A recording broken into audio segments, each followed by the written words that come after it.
All right, I see the red light. It's Tuesday. That means I found the Amigos.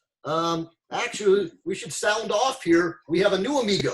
We haven't replaced Deshaun, but who's the new guy here? Mr. Damon Jenkins here, a.k.a. Mooney. And then the other thing I'm noticing here, the Golden Gate Bridge. I see Nate has the bridge. You know, what are you doing, Nate? You're like a computer tech here. What's going on? Yeah, I'm just trying to say, you keep talking. I'm setting right. that, man. But Johnny, you got us covered. You got. I got the bridge on the arm, man. Just I don't need the background. I wear it on the skin. Right. Okay. And maybe where do we begin? Maybe we introduce. I mean, because there's things going on in the world we can talk about. We can talk about your guys' friendship. Maybe you start up, Johnny. You said you haven't seen Damon in 10 years? Yes, it's been 10 years since I see him. I don't even remember when and where. I just know it's been a long time. I've seen him on the internet and seen his family grow and, talk to mutual people and always try to check and see what he's doing. But no, it's been a while. It feels good to see him, remotely. Right. Yes, sir. When you saw him 10 years ago, did he have hair? Yeah, he had the 360s. He was making everybody seasick with the waves. He probably had a wave cap on. Right now, he kind of looks like Nate's stunt double. They got the same haircut, the same background. I mean, and maybe that's it. Nate, Brian with the jokes. Hey, Brian, I'm going to be quite honest with you, man. Yeah. So, Nate, Johnny, Deshaun, and D, they all set the tone, man, for us young cats. You know what I mean? And so, I learned something from each and every one of these dudes, and I appreciate being a part of something that they created, man, and it's a blessing. So if I do look like Nate, man, I take that as a compliment. You know what I mean? Because he's somebody I looked up to, man, and Johnny, like I said, I've looked up to Deshaun since I was in middle school. You know what I mean? I've known Deshaun for a while, and so, but no, I'm in the presence of some very important people in my life. Yeah. So anytime you want to reference me looking like them or anything, man, I take that as a compliment. No, and I think you and Deshaun go back to Glenbrook. Yes, sir. Yep. Yeah. Tell people what Glenbrook is. That's in Concord. It's Concord, California.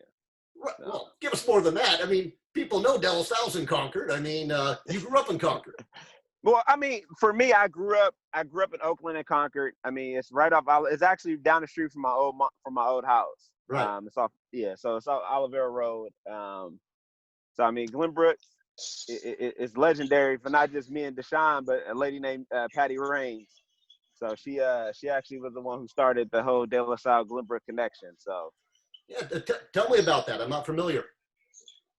Oh, so Patty Raines, she actually ran the AVID program. So she was very instrumental in getting a lot of young men over to De La Salle. Mario Pando, Pedro, me, DeMonte, Deshaun. I think I'm leaving a few people out, but she was very instrumental in getting us over there. So right, and then I'm trying to think, who can talk about like the history? Like, so Maurice was the fourth Amigo. Was Damon like the fifth or sixth, or who came after Maurice? Damon was. I don't remember the order of it, but I mean, dude, we had kings everywhere. We had young ones who was gonna come up and fill in the ranks. We had people that were already contributing. This dude was a sophomore on a number one ranked team. Like, you already knew that he was putting in work. The dude was extremely athletic, extremely fast, very intuitive on the field, had natural instincts. And it was just kind of a natural thing. And, obviously his relationship with Deshaun and him being a sophomore, and we're always trying to take care of the dudes underneath us and behind us. And we're always going to be hard on him too. And he'll be the first one to tell you that we didn't let up on nothing. But and to where we're standing at today, he feels good about that. And it was nothing on it, no type of hazing type level. When you see greatness in something early, you want to water the plant and see what happens. Right. And then for you, Nate, you still trust Damon to this day. He runs your program in Fresno, the KT. Absolutely. I've had other people come up to me with the idea of branching out or doing stuff with KT, but none of them were family. And like I said, I think we would all agree that we view each other as family. So when Damon came to me with the idea of being able to branch it out in Fresno. I, I was immediately receptive of it. Be it that, like I said, I trust him, and and I know that he knows kind of how I like to function and how I do what I do, and I know how he likes to function, how he does what he does. So yeah, it was pretty simple. It was a pretty simple idea. We talked about it a little, but it was pretty easy, of a conversation. Right, and I'm trying to think. Probably should. Who wants to? Deshaun's not here today, and most people know he's Oakland PD. He's working all night. I mean, he works from I think 7 p.m. to 8 a.m. every day, and so maybe you take that. So he's 2 years older than you, Damon. So you've looked up to him for your whole life. Yeah, I mean, for me, I grew up in a single parent home, so my mom always taught me to look to positive people in my life and to find the good in people. And Deshaun was always a leader. Like Deshaun, when I was in middle school, I never saw Deshaun get in trouble, but he was always the life of the party. He was always the leader. Even though it was middle school, but everybody kind of looked up to him and branched up to him. And I always studied him from afar. Like me and Deshaun wasn't best of friends in middle school. Like I knew who he was. He knew who I was due to Mrs. Range, but I just always paid attention to him in the background. So, but and one thing I wanted to touch on real quick. Now, as far as being added on, so one thing I want to make clear to being amigo was not a birthright, right? Now, when Jonny talks about watering the plant, like it wasn't easy. Like it wasn't, like you said, it wasn't on no hazing thing. It was a special group of young men or special group that they created, and they wanted people who were going to be a part of it that were going to branch out and make the Amigos that much more special, right? So when you look at the grand scheme of things, you call them our forefathers, but look at who they are as men. You know what I mean? Like, and who they are as men now is who they were back then, if that makes sense. So for me, like when it first came about, like I wasn't ready to be an amigo, right? I wasn't ready. I was still young-minded. I was still, making excuses. Now, once I turned that corner, that's when it became different for me. That's when it became, okay, now he's ready to take on the task of being an amigo. So, but I wanted to touch on that real quick before we moved on. But I'm trying to think because Jonny and Nate, I'll go to Jonny. That's what you guys almost do now. I mean, tell people what you're almost creating amigos at Power Endurance with the baseball. I mean, it's similar, not exactly the same, but the same concept. I mean, everything that we tried to do is anything that ever's been and anything that we're trying to do, we're trying to involve the best people around us. People who are as good or better than us. With that type of chemistry, like we feel like we can't lose. When I was running baseball at another facility, Maurice was talking about building Power Endurance, and I said, all right, bro, if you're gonna do it, okay. And he said, I want you to run the baseball thing. I said, all right. And I said, if you're gonna do it, all right. And he ended up doing it, plowed out the whole hill, built it out, and I said, damn, I got to come. You know what I mean? My man made a commitment. I'm gonna ride with him. So he had Power Endurance, and then I branched off and started a travel baseball company called Power Baseball Club. And then Nate was already in there, and his company was already established. And so we looking at around, and it's familiar faces everywhere. And it's crazy that 20 years has passed by, and it doesn't really change. And we're still on that same wavelength of success. So it definitely life takes you to different paths, but we still going up. You know what I mean? That's how we feel.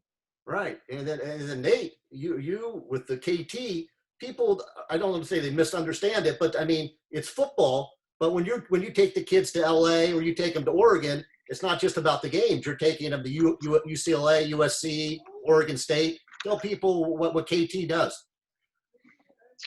Yeah. So it just creates another platform, another avenue for kids to be able to see things that they normally wouldn't have been able to see, and have access to things that maybe they wouldn't have been able to have access to. And by that I mean we're able to provide fortunately we have tutoring available for them. We have SAT, ACT prep, and we hold them to a standard. We get their transcripts. We help them maneuver through their high school experience and making sure that they're going to be qualifiers for college, because unfortunately, not every school is blessed enough to have a structured a counseling system that's able to help the kids not just graduate high school, but be in sync and in line with being a qualifier to play sports at the next level. You have to be able to clear a clearinghouse. So we have a structure in place to where we're able to help the kids that need that assistance. And then also, like I said, for myself, and I know a lot of us, we weren't blessed enough to have the finances to be able to travel and visit a bunch of schools before we had to make our decisions on where we were going from outside of our official visits, and you only get 5 of those. So, you end up with, multiple offers, or, you just may not know that a school is as appealing to you as it is. You just never been there, you never had access to it. I never went to Oregon or Oregon State, Washington, like that whole area. Prior to becoming an adult, I never knew what those schools looked like, what was going on up there. I know Johnny's brother went to Portland State, and I used to talk to Benji a lot when he came back home about hopefully, maybe getting an opportunity to go play up there. And he would tell me about it, but I never knew it. I had never been there, never knew what it looked like, or anything like that. So, just giving the kids a chance, through exposure and opportunity to get out to as many different places, visit a campus, talk to someone from the academic department, talk to the coaches, just have a chance to, like I said, see things that normally they wouldn't, has been big, and I think very helpful to a lot of families and a lot of kids. Right. So in the back of your mind, when you started it, was that one of your ultimate goals, to create something that you didn't have, to, like, you were never able to go to Washington, you were never able to go to Oregon, and now you can take these kids there? So yeah, so one of my goals, or one of my dreams, I should say, was to always, to start like kind of like a boys and girls club. We had one in Vallejo that was very helpful to me. Maybe some people think of it as like a YMCA type thing, but ours was a boys and girls club, and you didn't need a membership or nothing like that. You just had to get a waiver signed, and it was open door policy for kids to come and have a safe place to be, and be able to have activities to do. There was a basketball gym inside of there. There was boxing available. There was a lot of good access available to us growing up in Vallejo. And it was something that I definitely wanted to be able to bring back and give back, to pay it forward in a sense to someone who might need it. So that was kind of one thing I wanted to do, and this kind of essentially became that one thing that I kind of consider my boys and girls club back in the day. So first year I did it. A couple of the kids I was training at the time was like, "Hey, can you coach us in the 7-on-7 stuff?" And I was like, "Oh, okay, cool, sounds fun." So we did it. It was fun for sure. But as I was doing it, I just started thinking about, okay, if I'm gonna do this, like, how can I be better than everybody else at this? I always want to be the best. So how can I be better? And then, what kind of avenues, what kind of things can be done to help get more kids from the Bay Area to college? And over the years, it's grown to what it is. But no, the original intent wasn't what it ended up being. But as I went through that first year with the kids and watching them do what they did, and thinking about like so many different things you could do, because everybody wants to play, sports. There's all the other stuff that they don't typically aren't going to sign up to do. How many kids are going to sign up to go to tutoring if it's not related to 7-on-7, for instance? How many of them are going to sign up to go take a SAT or ACT tutoring class, or for that matter, even have access to it? A lot of the kids that we come across don't even have access to that, and wouldn't even know how to get access to that. So, it's kind of all those different things that it's built into. But no, I can't sit there and say that was the original intent. It came to my mind once I got into it. Right. I'm trying to think how we segue from this. I mean, I'll let somebody else jump in.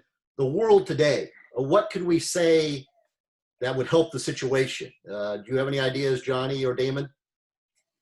I mean, I just think that the things that we're kind of pulling from our lives is how we're trying to impact people, and seeing commonalities in one another, and seeing ourselves and other people in the disadvantage. To Nate's points, the program that I ran Power Baseball, we never turned one player away who couldn't pay. We're trying to create opportunities and inclusion for those who don't have them. I don't care whether or not you live in Richmond, Vallejo, Concord, Danville, or whatever. I think all the same amount of access and the same amount of treatment should be available to you, and that's what we try to provide for those kids, because ultimately we have to change that generation that's coming up, so that these old things are buried and dead. And I just want to give a shout out to Deshaun, who's working every day, 13-hour shifts, with the rioting, the looting, and then also the peaceful protest, which I think needs to get more attention than what it's garnering. I think there's a lot of negative attention going into the burning, the looting, and all that.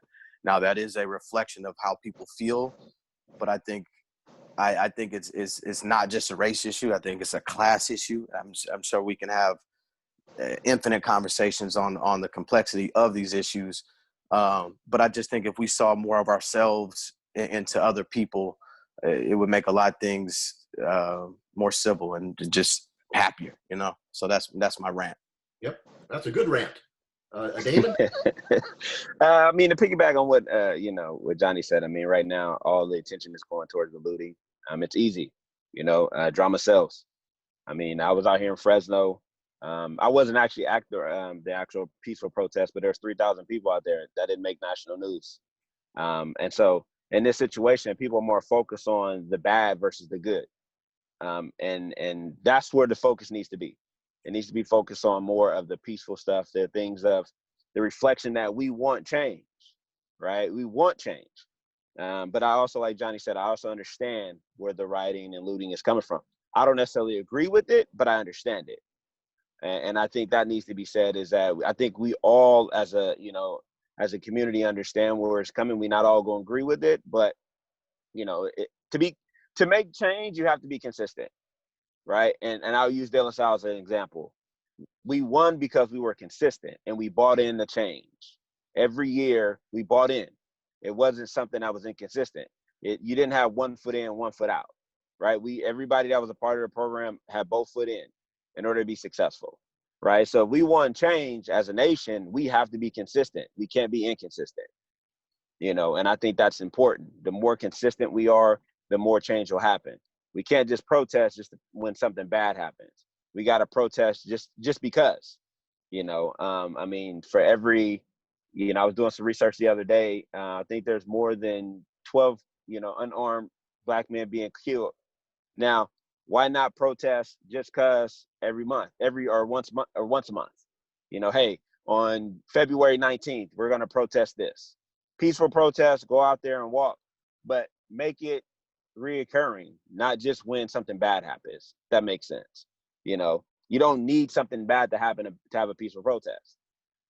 So, but that's my rant. Yeah, no, but these aren't rants. I don't know. These are good things. Yeah. Nate, I'll give you the floor. Yeah, I mean, I think, I probably have a lot of different feelings on it. In general, I mean, I think as many people know, it's something that's being exposed. It's nothing new. It's just something that's being exposed. That I mean, actually Damon was actually in the car with me. It was me, him, Maurice. I think I forgot. I think maybe Elijah, someone else. But we're going to team dinner in San Ramon. And we get pulled over and for no reason. So like I said, I mean, nothing happened. They saw the De La Salle jerseys in the trunk, so it ended up being a non-issue. But my point and all that is, there's been situations, like me and my wife were leaving Target and we get bum rushed by 3 police cars for no reason. And then they end up saying, "Oh, sorry, our mistake, wrong people."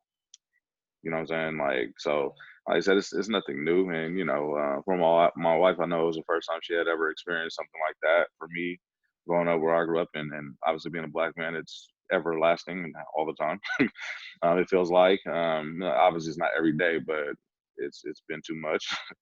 And for the people who are experiencing that at an even greater depth, you definitely want something to be done about it. I definitely feel like, processing could be helpful. But my question to that becomes like, well, what's the why right now? Like why? Like what are we? Because I feel like when you're processing, there has to be a why. There has to be a reason. I studied some African American studies in college, and you look back to when they were protesting, they had things that they were trying to get accomplished. Like direct things. That they were trying to get accomplished. So what I don't like about the scenario is the people that are detracting from you know, what the real reasoning is, you know. And you know, I think more should be talked about right now about like how Kaepernick was trying to process this in the most peaceful way ever, and that became an issue, you know.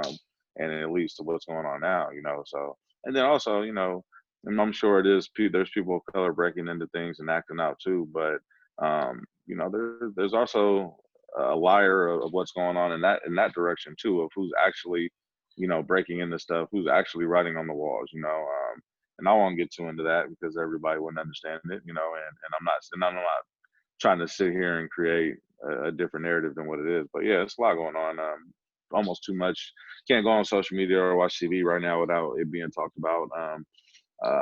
But you know, it's unfortunate, you know, that within these 6 months that so much has really happened when you think about it. 6 months into 2020 was all, you know, taking place. And you know, so yeah, you know, like I said, I don't know what the fix is. I think what Damon was saying, definitely, you know, he's on something there. What Jonny was saying definitely makes sense. You know, but I don't know that any of us really know like what's gonna make the scenario better, and I also believe none of us are gonna live long enough to see it get better either. Okay. No, I think, yes, very complicated, but just the fact that the four of us are sitting here, you know, the fact that I know you guys, you know, that we became friends, you know, I find that wonderful. You know, I'm trying to even think, you know, Nate I knew from De La Salle, from practice. Jonny, I think it was the power endurance. And then Damon and I are like old friends, but we've only seen each other like 4 times, you know, but we get along, you know. Look at him smile there, you know. He's in Fresno, you know, and like when we went down to the, what was it? Nate was there, the Clovis West, but Buchanan game. And you're there, you know, and then anytime I see you guys, I mean, I'm just thankful. I know you guys. I don't know if that's even a question, you know, but, or where I'm going with this, but it's just, I'm thankful that you guys are in my lives. No, we appreciate that. And then the behind the scenes, you know, I was setting this up and it was Damon like 6 weeks ago that says, you got to get the Amigos. And I said, I do. I know I do. And then Nate and Jonny behind the scenes tell them about this. It's fun. Like I'll send out something, do this. And then I learn things because the texts, you start like beeping and you guys have like, what is some, not all the things, maybe Jonny, what are some of the fun things that come out in those texts? Old stories when you have these conversations. You know, there's things that Damon's going to remember that I'm going to completely forget. And there's things that Nate remembers that I'm going to completely forget. And likewise on the other way. So when we just get together, I completely forgot that Deshaun's nickname was Dre. Like I think DJ gave, if my memory serves me correct, I think DJ is like, you don't look like a Deshaun, you look like a DeAndre. We're going to call you Dre. And that's like, we started calling him Dre for like the next year and a half, and he hated it. Right. And he was like, what's wrong with Deshaun? You know, this, that, and the other. I like my name. And then we was like, all right, Dre. You know, so it's stuff like that, you know? Right. No, so it's fun to call him, but even, he doesn't like it to this day, and it confuses me because I know him as Sean, Deshaun, and then in the text there's Dre. And so it's just fun for me to learn all these things. I'm trying to think where else this can lead. The other thing, I'm cheap, and it's saying right here we have 10 minutes left because I do this for free. And what is this app? The Zoom, which is wonderful, always wants me to pay. And Nate, that's why I always have Gouda, because I save my Gouda. You know, see, Jonny thinks it's funny. And the other thing, the reason why behind me looks so long, I can't be like Nate and Damon, put it back because my computer's too old. It says you can't have a background, and so it's hilarious. You're a good host. You're a great host, Brian. You're a regular host. Hey, you're the perfect man for the job. Exactly. And then the other funny, Jonny's not big timing us. Jonny, each time we've done this, his setting has improved, but it's not about tell people you're picking the quiet room. It's debatable whether or not it's improved. It started out in the garage. I think it went to the back room. I was in my daughter's room. I had CDs on the wall. Now I'm on my couch because my kids are playing with puzzles. See how long they'll play with puzzles. I'll probably be in the backyard behind the dumpsters in about 5 minutes. You never know. So, but that's the thing here. You know, we talk about serious things, but it's fun. You know, I can see the love in the room. You know, and it's, for me, this has been great to be able to bring everybody together. And as I said, we'll do more research. Damon has a photo. So the original was Deshaun, Jonny, and Nate. You added Maurice. And then when you guys graduate, there's a photo there's like, 8 or 10 people in it, Damon? Yes, there's 10 of us in it.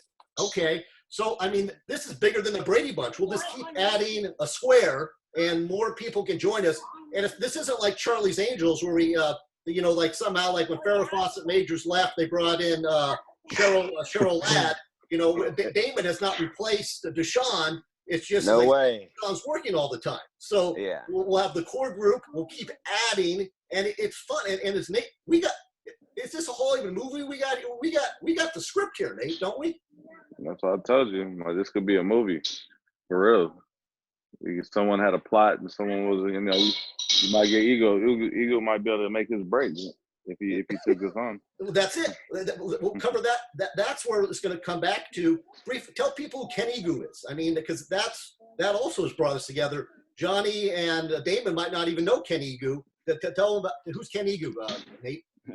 He's another De La Salle graduate. I actually had the privilege of coming back and coaching him. When I came back to coach at De La Salle, I don't remember his exact year as far as what class he was in, but I know that he was relatively new to football. He ran track, and he definitely hit his stride more so in college. High school he was figuring it out, had ability, had size, and all that good stuff. But he figured it out and was able to go to University of Washington and played there, and then transferred to Duquesne out in Pittsburgh, Pennsylvania, and then got into the master's program at USC for filming. So, but let me interrupt you. The key here, though, is you got him to Duquesne. I mean, you're modest. He had it didn't work out in Washington. He was home. He was not in school. How did Johnny's about the only guy here who knows Duquesne because of the Pittsburgh Pirates. Most people would think it's called Duquesne.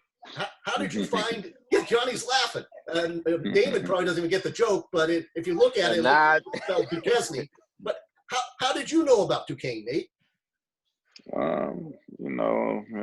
It's just kind of what I do in a sense. It's looking at all places and all avenues. So that's what I usually ask the kids, like, what are you willing to do to play this game? Like, where are you willing to go? I mean, do you love it or do you like it? Because if you love it, you'll go anywhere to play. If you like it, then you're gonna want to go somewhere that you love to be.